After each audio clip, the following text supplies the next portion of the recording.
बाटे बात भौजाई के फुहर नियन काम करी ससुर में जाई के। आज बाउर लागत बाटे बात भौजाई के फुहर नियन काम करी ससुर में जाई के।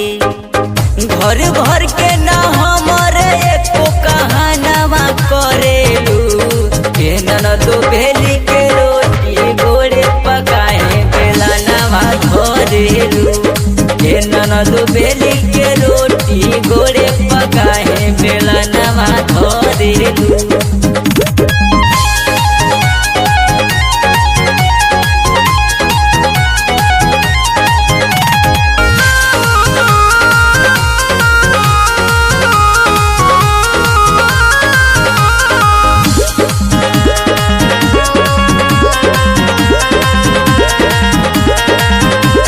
सब्जी बनावेलू ऐसन रह जाता आधा काचा कितना तोहे समझाई बारू न अब तू बचा।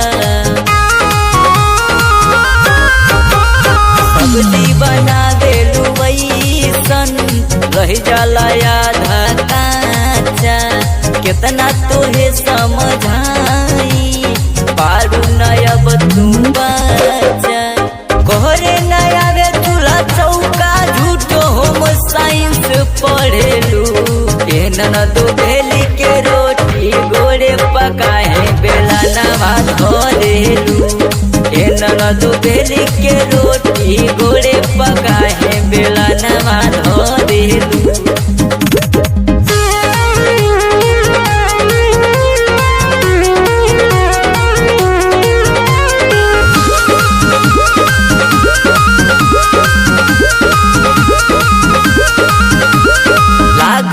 नक कटवैबू जाई के अपना घरे देखी के तोहर रहन साचो में जीवा जरे।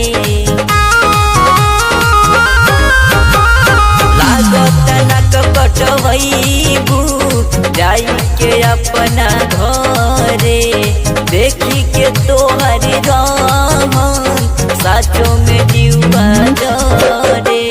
भोले प्रभु मन हरिंदर टाउन कासे लड़ेलू के ननदो भेली के रोटी गोड़े पकाए बेला नवा धरेलू के ननदो भेली के रोटी गोड़े पकाए बेला नवा धरेलू।